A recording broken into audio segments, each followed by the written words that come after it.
Welcome to the She Lives podcast, a show for women who want to live a happier life while tackling their goals along the way.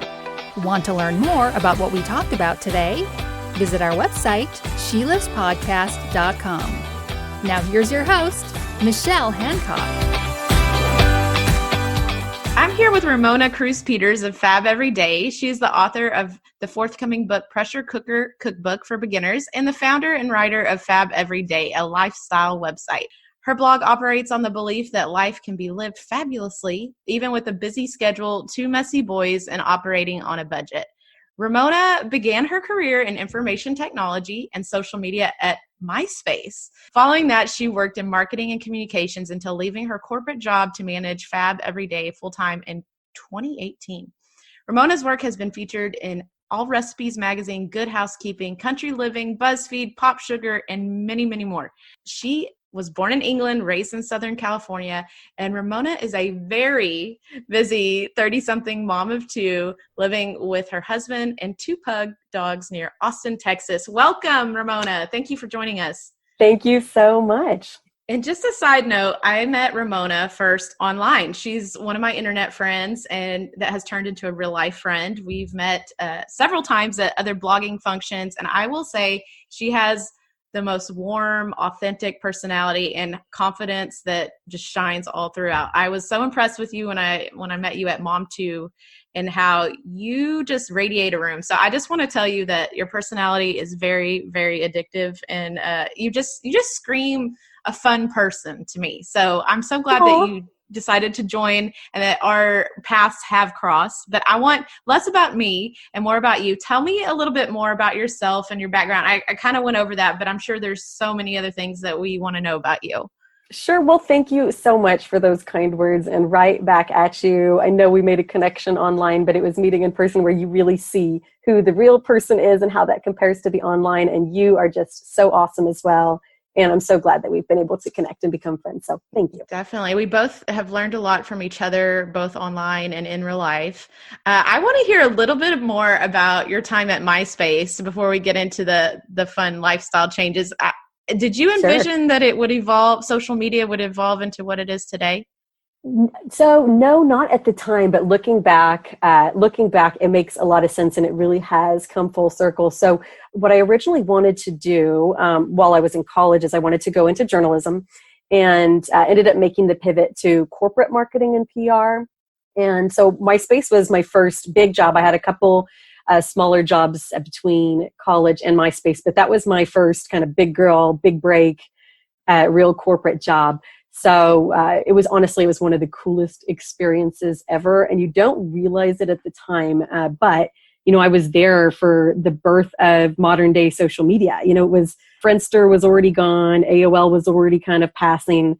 But MySpace was really the first one that ushered in the world that we know today. So I learned so much. I was surrounded by brilliant people. We were in that kind of tech fun environment where it's just a really fun place to work, where you've got garage band tournaments going on. You've got parties all the time, but a lot of really serious and really hard work as well. And I learned so much about social media. I remember earlier on at MySpace when people were saying, okay, you've got all these users. How are you going to monetize this? How is this going to be a viable business model? And then when you look today, I started working there, I think, in 2006. And when you look at it today, not only is social media a viable business model, and you look at Facebook being one of the most influential and lucrative companies out there, but it's also become a part of everybody else's business model as well. So I remember those questions being asked and being around people that were helping create targeted advertising towards users and social media conversation. We had a joint venture with Google to help develop a lot of the targeted advertising technology that now everybody uses today. So it was really amazing, honestly, to be a part of that and to see technology evolve. I love that you started at MySpace, and really it's a preview into what you are doing now. I'm sure, like you mentioned, you learned a lot about content creation, and I remember back in the day putting together a MySpace profile. And if you think about it, it's very similar to creating a blog blog website or a post like that. So it's really neat how it's evolved. What does your life look like now? You've come off of MySpace, you have come off your corporate jobs, and now you are a modern day entrepreneur wearing many hats. Tell me what a day in a week in the life of Ramona looks like for you. Sure.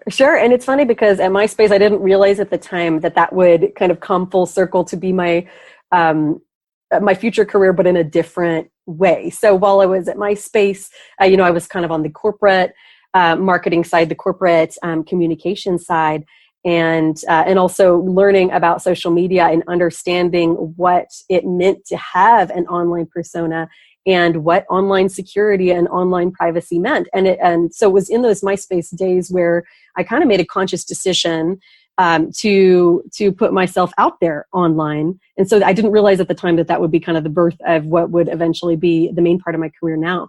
But I learned with working in social media that nothing is ever private.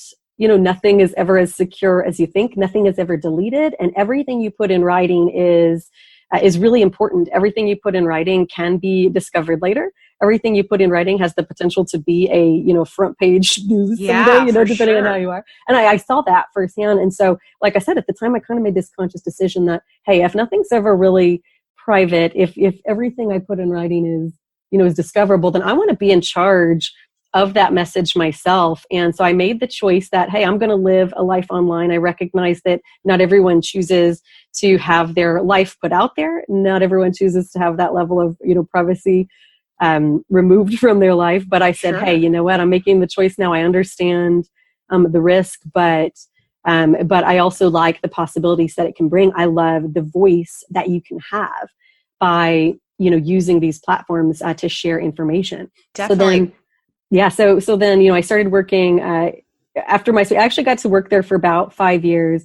And it was honestly, it was such a good experience. But as everybody knows, it started going downwards as other major social networks started going up. I was eventually laid off. And, it was one of those things where I'd survived several rounds of layoffs. And so I knew that if the time ever came for me, then it's just the way it was meant to be. It was just that direction of the company. But it gave me the choice, being laid off, to decide what I wanted to do next. And I didn't know, again, that I wanted to work for myself, but I decided to work, for nonprofit marketing. And then I went back into corporate for-profit marketing because what I realized is that I like having information and packaging that for others and giving that to others. So, again, full circle now, I've realized that I'm the happiest when I manage that message for myself, not for another company.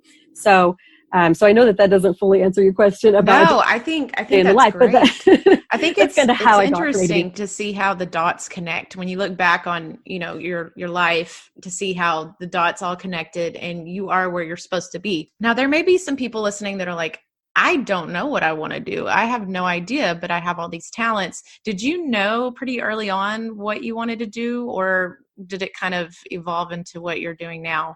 It definitely evolved. And I know that the not knowing can be really stressful. I live with anxiety like a lot of people do. So I remember being, even in my mid-20s, starting to concern and panic over, I don't know what the end game is. And it stressed me out not knowing. But what I've learned kind of looking back now is that as long as you're on a path, things start to unfold in front of you, and you might not know exactly where it leads in the end, but things present themselves and you just have to take a step forward and be on a path. So I can remember several points. I remember one was around 25, one was around 30, where I kind of hit these milestones in life and in career where I was like, what is this doing? What is this leading towards? But now I feel, a much different level of confidence knowing that the path has unfolded and it will continue. So what I learned from myself, though, throughout all that is what made me happy. And that was, this continued theme of which it didn't always look the same in every job, but it kind of was still part of this theme of I loved taking information and packaging that and sharing that with others. It was that when I wanted to be a journalist. It was that when I worked in corporate PR. And then it became that way when I started my blog, which was really more for fun. I realized that I liked being able to, if I got a good piece of information, I felt it was my duty to share that with others. And so that's why I started my blog initially.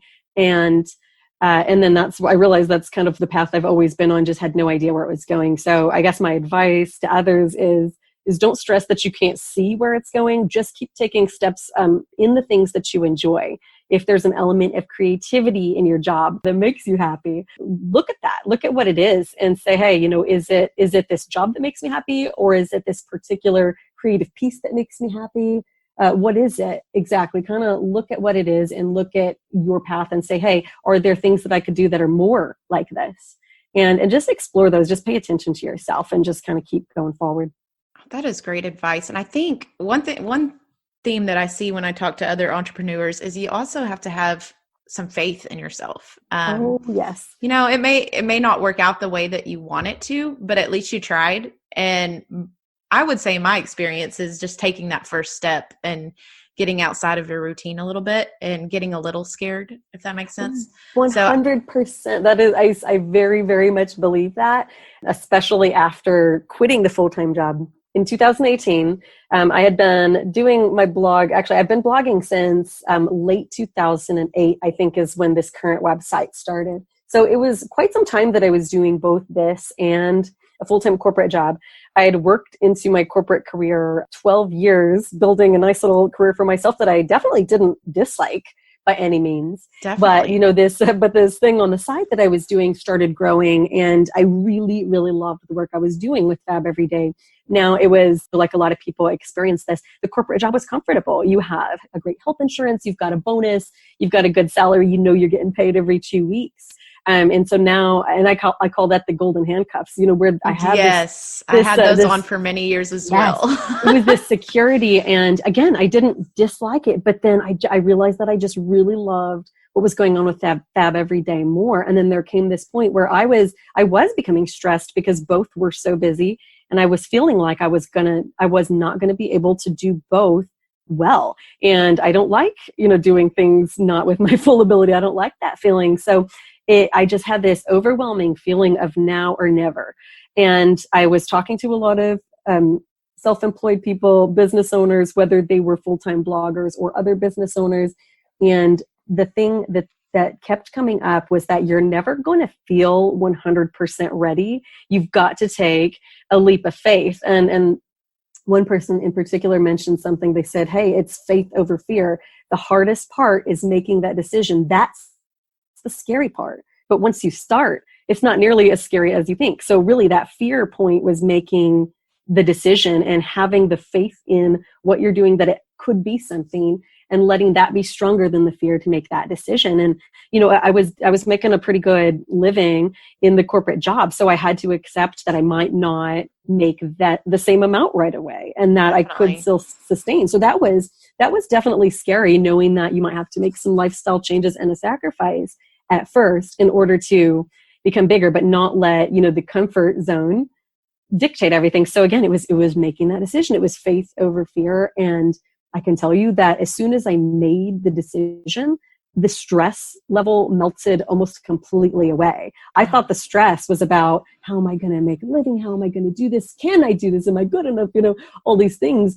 But no, really the stress and the fear was around the decision point. And once the decision was made and the stress rolled away, it was cemented to me that this was the right choice, that this was the path right now. And so I just knew right then and there that, okay, somehow I'm going to figure out a way to make this work, because this is the path now. And so that was even just making the decision, not leaving the job. I still had, put in my notice and all of that, but it was amazing how just that decision was so scary. But now everything else since has been so good. I haven't looked back, honestly, a single time. So no regrets, huh? No. And it was not like everything, anything was bad. That was a great path, and it was a great path for other people that are on that kind of path. But for me, haven't looked back. I know that I've done the right thing. Well, and I think it's great that you realize that you can't, you can certainly try to juggle a lot of things at once. That's one thing that, I struggle with, is I want to do all the things, but in reality, you kind of have to let go of a few things to follow what you really are meant to do. Did you have a good support system? Was your husband supportive? And how was that when he was like, hey, honey, I'm going to quit my my cush job to follow my dreams. How did he take that? So what's interesting so yes, he's a great support system, and I wouldn't be anything, and Fab Everyday wouldn't be anything without the support that he provides, both, just to our family and home, but also just to me in moral support. He's one of my biggest cheerleaders for sure. He and my parents, honestly, the two, between my parents and my husband. Oh, good. I think it lifts me up so much. But, at the time, so my husband is self-employed as well. So that was, I think, probably one of the toughest parts, and playing into the fear decision is, I think in my head, I was going to wait until everything was so secure again for both of us, and that there would be this guarantee before I let go of the corporate comfort zone.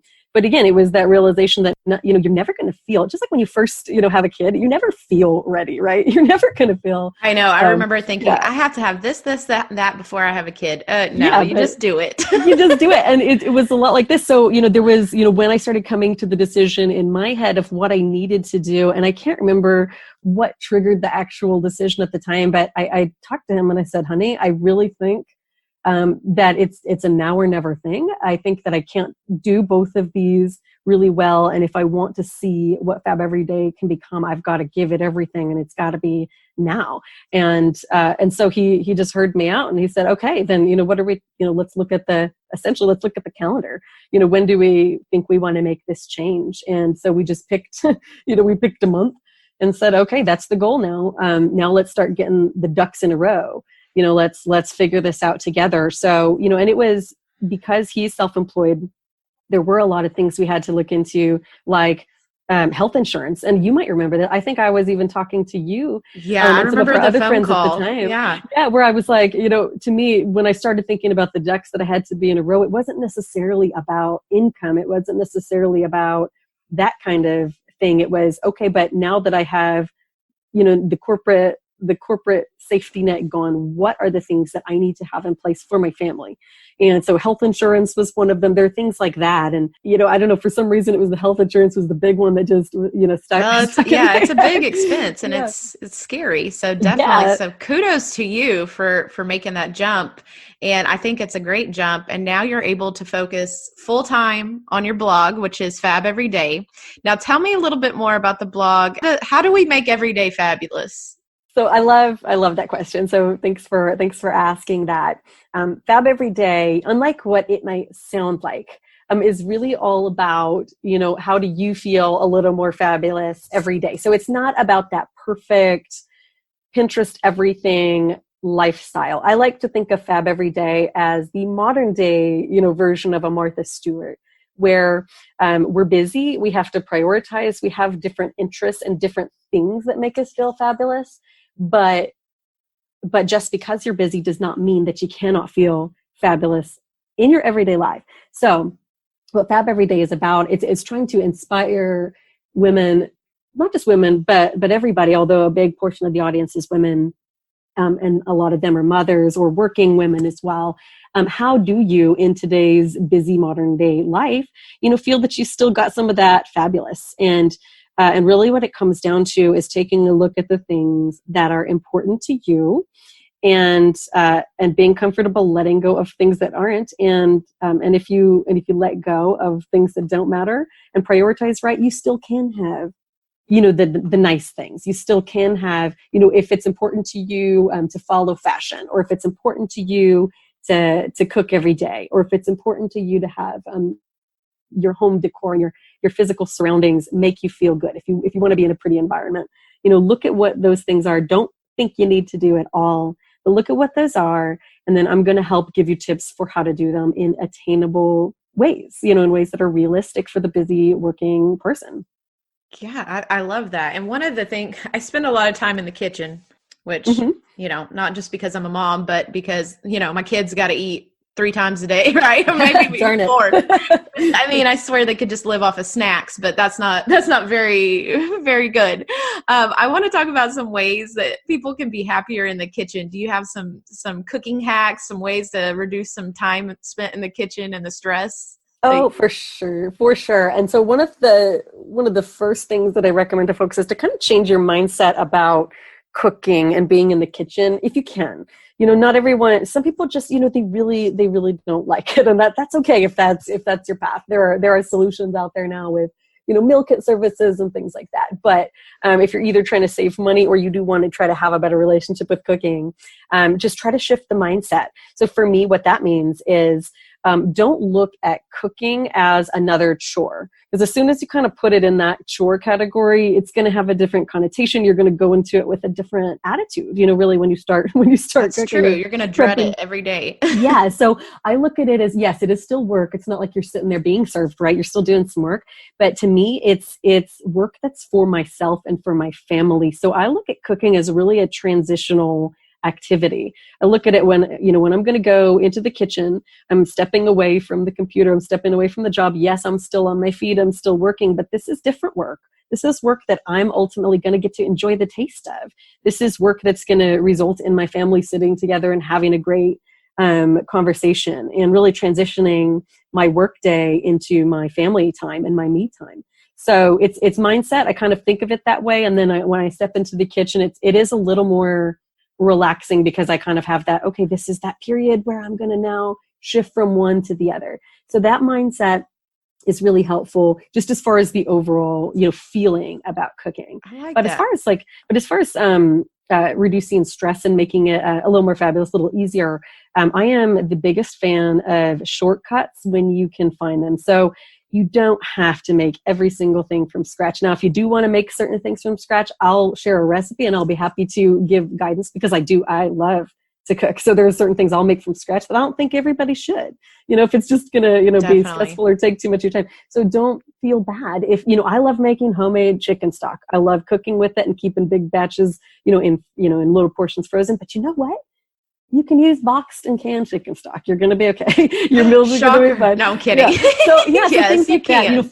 forgive yourself for shortcuts. Shortcuts make things attainable and possible. So I love shortcuts. One of them too is like a little thing. It's like when you need mushrooms for a recipe and they're sliced, get the sliced mushrooms. It'll save you some time slicing the mushrooms. Now, if you're on a budget, you'd maybe not do that. You'd go the opposite just to save money. So it depends. Are you trying to save time and stress? Are you trying to save money? Yeah, it's a balance for sure. Yeah. And so for me, like if I can save myself some time by getting the sliced mushrooms instead, that's just, one little thing that's easier. I also meal plan. So I'm not sitting there every day stressing over what to make. I know I shop for a week at a time and I know the meals I'm going to make. So I only get the groceries for the meals that I'm cooking for. And so then I don't have a lot of waste. And then I also know, hey, these are the dinners we're making today or making this week. And the family can choose, hey, do you want to, are we making fried chicken today? Or are we making chicken piccata? But I know I've got all the ingredients there. And of course, easy things that are low ingredients, easy weeknight meals. I'm always looking for that. You really don't have to have like a beef bourguignon every day or anything like that. It's really hard when you start making these complex recipes and by Wednesday you're burnt out. So you got to really pace yourself, I think, for sure. Yeah. And, slow cooker recipes are a great one too, especially for busy weeks. I'm doing a slow cooker dinner today because I have a couple meetings and I want to know that my dinner is going to be done when, when it's supposed to be and I won't have to worry about it. So, you learn to, when you're meal planning, especially, you can kind of learn your own habits ahead of time and you can say, hey, wow, it's a busy week. There's going to need to be some easy meals in there. So I'm going to plan, a dump and go slow cooker meal in there, or I'm going to do things that I know the family likes and not experiment with something new. You can make it easier on yourself, certainly. Well, one reason I wanted to talk to you is because I love following your family. Your family travels a lot. You guys do a lot of fun things. And so I live vicariously through your Instagram a lot of the times because my family, we have, how old are your sons? They are 7 and 10 right now. 7 and 10. Okay. So my kids are a little bit younger and we've traveled here and there, but we have not gone on an airplane all together yet. We have not done these big, I know there's a little bit of anxiety with that with me. So I want to talk, were you traveling with your kids right out of the gate? Why is travel so important to live a fabulous life for you? Sure. So yes and no on the traveling out of the gate. And I'll explain that more in a second. But as far as why it's important to my life is I think having experiences instead of just things, I think are really important for life. It broadens your perspective. And these are the things that make make important memories as opposed to just that handbag that I really love and feel like I need at the time, but really in 5 years, it was a waste of money, when I look back. So, it's really all about what's important to you. But to me, experience and the memories made through experience and what you learn about yourself and your perspective you get so much through that. And it makes the reward from the money and the time spent on travel so worth it. And then the other thing too, and this is, I think, as far as your listeners being a lot of other busy working women, trying to manage life and stress, I've found that if I don't go on a vacation in a certain amount of time, that I start feeling more stress. And I wondered what that was all about. And then what I realized is that getting out of my routine really helps to reset me. It forces me to look at my personal life and my work life issues in a different perspective. And I know personally, the farther I feel from the day-to-day, the more I'm able to get that perspective. And I mean, it's whether it's a camping trip, not far away, but really away from my computer and things like that. Yeah. Or honestly, if I'm across the world, and you're forced to just look at things a different way. Honestly, so many times, both me and my husband, we've come home from a trip with just new decisions that we didn't intend to make, but because we've had that different perspective and we were forced to kind of look at things a different way, and you see what's really important or what you might want to do next. In fact, it was one of my trips. It was actually, my husband and I were in Thailand. We had our honeymoon there, and we decided to go back a few years later just because it was so special to us. And we were in the middle of getting a massage. You can get Thai massages for great price.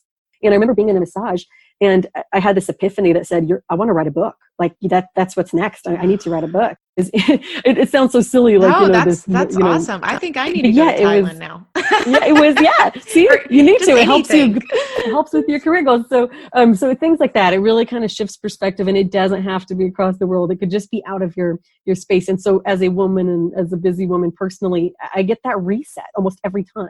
And now if I find that I'm working a lot during my trip, I don't get that reset. So you really need to vacation. You need to make yourself disconnect, shut it off. And it's hard because, we're connected everywhere now. I mean, we were in the Amazon jungle one time, and we had connectivity 1 hour a day at least, So, I mean, that's funny. And that's like one of the more remote places, but yet, we're so connected these days compared to how it used to be. So it's hard. You have to really focus and make yourself. But, to answer your question about traveling with the kids and, have we always traveled with them? Yes and no. I think we started conditioning them to travel.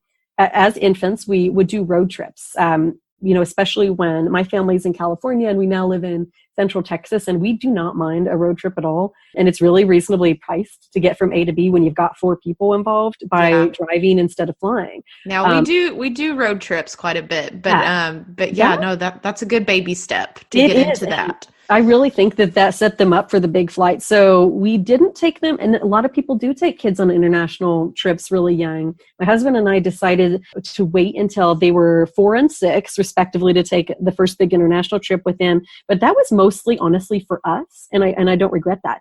When you're a parent, you spend a lot of time worrying about your kids and paying attention to your kids, when you're all together as a family, and you sometimes forget that you're not connecting with your partner. And so you don't mean to, it just happens. You're busy, with the family. And so we noticed when we would go away for like a week-long trip together, even when our kids were as little as 6 months old. And we realized, oh my goodness, this is like a week-long date night. We're actually getting to focus on each other and reconnect. And it became so important for us as a couple that we said, hey, you know what? Every year we're going to do something just the 2 of us. And then when the kids are old enough to remember the trips and appreciate these big, epic, international ones, then we'll start bringing them along. But we're still going to do one of just us. So 4 and 6 is when we took them on their first big one. It was actually to Kenya. So it was a big, nice. It was not a small journey at all. But they took it like champs. I mean, jet lag is tough for everybody. All of us do it. But I think long road trips and just conditioning them to, hey, when we travel, we all contribute. Like, I'm not going to be able to carry you and your backpack and your luggage. I got luggage to carry. So we tried to teach them early on that, hey, if we enjoy the fun of the trips, we all have to contribute to it. So really that's a good tip. To carry their own backpack and have their own little rolling luggage, and just trying to make it so that it's not just the parent doing all the work on top of the usual day-to-day stress of parenting. Do you have any tips on saving money or budgeting for family travel? Yeah. And people, I think it's funny. I think people sometimes think, oh, I wish I could, and you might be surprised, that there are some easy ways to save. So it's not like, I think because I'm a blogger, people assume that a lot of our trips are paid for. And yes, several of them are now, and I'm very grateful for that. But for the longest time, and even now, we are funding a lot of our trips, and it's because we prioritize saving for them. And again, I think that theme of priority is really how I get through so much of life. But prioritizing. So my husband and I, when we had our great honeymoon in Thailand, we realized, oh my gosh, this is fantastic. We need to make sure we can do this more. So what we decided was we don't get each other big gifts for holidays. That's one of the things we do. In fact, we'll kind of get in trouble with each other if we end up getting each other a big gift. Because to me, I look at it like, wow, that could have been a plane ticket somewhere, or almost, half a plane ticket, depending on where you're going. And so that's how I kind of think of it. So for me, I'd much rather we do more meaningful things for holidays. So we do stuff for the kids, but for each other, my husband and I, it'll be thoughtful. It'll be small things. It might be an album that we really want. I mean, really, truly little things. For Valentine's, we make a dinner together every year. That's become a tradition. So we don't spend a lot on gifts. We also do save from our income for travel. And here's a great tip for anybody that is paid on a biweekly basis. There are 2 times a year, 2 months out of the year, where you get 3 paychecks in a month. That's true. Most people budget for getting paid twice a month, for their bills. Now, of course, things come up and you're going to need a little bit extra, here and there out of that 3rd paycheck 2 times a year. But so when my husband and I were both working corporate, that was 4 total paychecks essentially that were almost extra. And so what we would do is we would budget a certain amount of those, not necessarily all of it, because again, things come up where, say it was my first, my first 3 paycheck month, I would say, okay, that's going to be the flights somewhere international. I'll look up for a good deal, whatever, and you'll get that.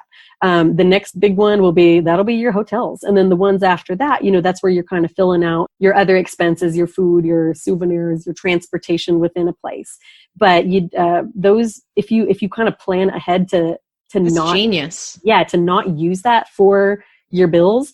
And we'd plan ahead. So it was very conscious. It wasn't going to let that 3rd paycheck come in and suddenly, use that just on bills. We were using that for ourselves. So that's how for years we would do a big international trip every year. And I mean, it was a good one. I mean, we were going to, Barcelona, we're going to France, we're going to the Amazon and Peru. And we've done a lot of really great things. And it just took making sure we were kind of prioritizing what we were spending our money on and consciously saving. So did you travel as a kid a lot, or did you start that tradition with your own family? When I was a baby, actually, I was born in England, and it's because my parents were in the Air Force. So, okay. Yeah, as an infant, we did a lot of travel, and my older siblings, they got to live all over the world. But my family, we mostly traveled around the U.S., and that's where I got the love of camping and road trips, because my family was all about, hey, if there was something cool we wanted to see, or a national park or something like that, yeah, let's go. We just plan a road trip. So we were on the go pretty frequently. It wasn't the case for my husband, though. So this was kind of new for him. I've really, helped him discover his love for travel, and now he couldn't not. Yeah, I think I'm on your husband's side, because I grew up, we did a lot of road trips. We did a lot of trips to Galveston Beach. We didn't do a whole lot of any travel outside of Texas. So now as an adult, I'm itching to go to all these places. Yeah. And my kids I think once my youngest son is potty trained, that will open up a little bit more. That's a whole nother podcast, but that'll open up a whole new world for me. But the money, we just bought a house, so I love that budgeting tip. I'm going to definitely take your advice on that. And honestly, the first, when we first bought our house, that was the first year in our marriage that we didn't do a big trip together, because we at the time thought, okay, we prioritized doing some updates to the house and the different things we wanted to do when you first move in.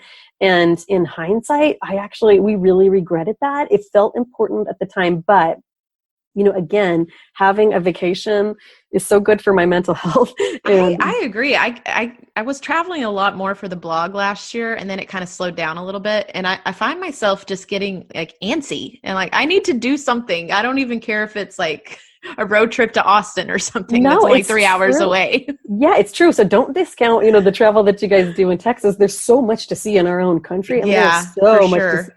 And Texas is a huge state. There's so much we're discovering all of the time. But Yeah. as long as you kind of treat it like a vacation, Yeah, I and make love sure you do that. Okay, well, tell us a little bit more about what it means to you. I think you're doing a good job of living a good life. Do you do anything for self-care for yourself? So not enough. I honestly do feel like I'm living the dream. And I think that's because I'm in control of my life. I love working for myself. Not everybody, it's not the path for everybody though.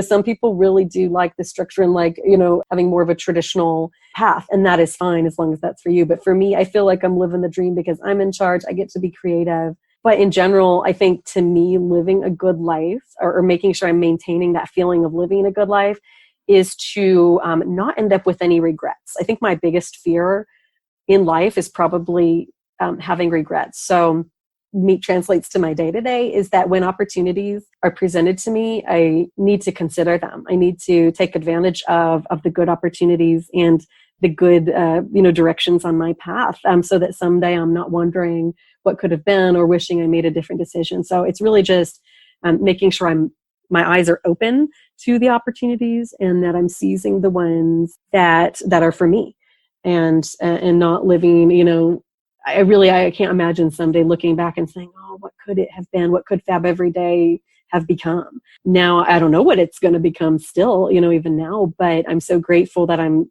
taking the chance to figure that out.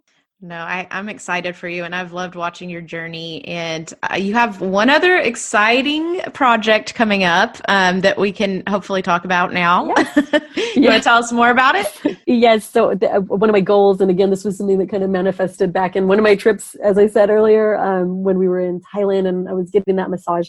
I have a book coming out, and I could not be more excited and proud of this book. I was able to confirm that I can talk about it. It's coming out in March. I don't know if I can say the exact date at this point, just in case things change. But you're the first person to hear the book title. So it is The Pressure Cooker Cookbook for Beginners, as you said when you introduced me. It's a cookbook, and a cookbook as well as a guide on how to get the most out of your pressure cooker. And so how this came about, as we know, I love to cook. I like trying to help others feel less intimidated in the kitchen. And like so many other people, when the Instant Pot became popular, it kind of changed my world. But then as I started talking to people, especially as I was trying and developing new Instant Pot recipes, I kept hearing people say, oh my gosh, I got one for Black Friday. I know it's a good deal, but I'm scared of it. It's still in a box. And I kept hearing people say, I got one, but it's still in a box and I don't know what to do. Yeah, and I heard that over and over. And so this book is really geared specifically for beginners with the Instant Pot and electric pressure cookers, as well as stovetop pressure cookers, to feel more confident using it. It's full of easy recipes, very versatile recipes too, so that people can see how much this thing can do for you and really kind of open up your cooking possibilities with it. So it's got everything from breakfasts to, of course, stews and everything like that, but to desserts. I mean, you'd be surprised how good it makes. Bread. It's life-changing. Yeah. So I'm trying to, with this book, make people feel a little more confident using these, and then giving folks 75 easy recipes to use in it. And again, it's really kind of helping people feel more confident in the kitchen and to discover a device that I think makes your cooking life a lot easier. Well, good. I will definitely be buying it because I got an Instapot over Christmas, and I have used it. I've taken it out of the box, but I did burn some meatballs the other day. So, but they were still good. But I'm like, okay, I still have some learning to do. So I'll definitely be purchasing your book. And 75 recipes, man, that's great. That is amazing. Yeah, it was. Developing this cookbook is one of the best experiences I've ever had professionally. I mean, it really tested my abilities to develop recipes as quickly as I did. I ended up developing 100 recipes for the book. Ultimately, 75 made the cut just because of space. But it was such a fun experience to sit and see how much I could come up with for this device, and not just, any old king style, but really specifically for the pressure cooker. So that was a really fun and rewarding experience.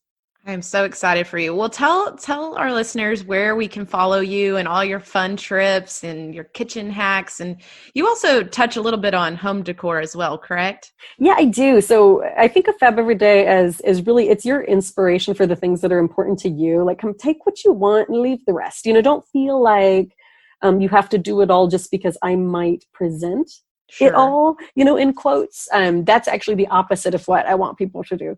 I present it all because it's my job and I've got time, to do this all. But, my reader, my followers are people that are busy and working or just busy, even stay at home parents. And they shouldn't try to do everything. Look at the things that inspire you, that make you happy, and I'll try to help you along the way. So yes, it's home decor. Parties and entertaining is another really big piece of content that you'd get following Fab Every Day. In fact, some of my most popular content is in the parties and entertaining. So I am that kind of Pinterest party mom. But again, in the theme of Fab Every Day, I do it with way more shortcuts than people might imagine. It might look fabulous, but believe me, I don't stress myself out over it. I have a lot of great shortcuts on how to do the Pinterest life without killing yourself to do it. So yeah, so it's parties and entertaining, home decor, personal style, and fashion. I like to help people that may not study fashion as much just be aware of the current trends and great deals on clothing, family travel, and couples travel, and even solo travel or girlfriends travel. I do all of that. So there's really, and then food and recipes, of course, is probably about half of what you'll find if you'll follow me. So you can follow Fab Every Day on social media at Fab Every Day blog on all social. I've also got a YouTube channel that's just called Fab Every Day. Still growing that out. There's not a ton of videos on there yet, but I've got some travel tips and cooking tips on there for now. And then, of course, on Amazon, my book will be available as well. So if you want to delve into your pressure cooker, you can look for that book on Amazon. Definitely. And we will have that in the show notes on the website, shelivespodcast.com, if you want some more information and the links on where you can follow Ramona and her beautiful family. Thank you so much for coming on. You have given me so many tips, and I'm sure that our listeners will take a little bit of what you've said and put that into action and have a less stressful life. That's what I'm hoping for. Well, I hope so too. And you are fabulous. You are so fabulous, Mama. So you don't probably need as much help as you think. But I'm happy if I can help at all. I can talk to you every day then. You make me feel fabulous. But anyways, so thank you so much. I think that's all I got. I mean, we could talk for hours, right? Yeah, we could. Sorry if it was. No. I just love hearing other people's stories. And thank you so much. And we'll talk soon. Thank you for listening to today's show. Make sure to visit our website, shelivespodcast.com, where you can subscribe to never miss a show. Find us on social at She Lives Podcast. While you're at it, if you loved today's episode, please take a moment to share with your friends and family and leave us a 5-star rating on iTunes. Talk soon.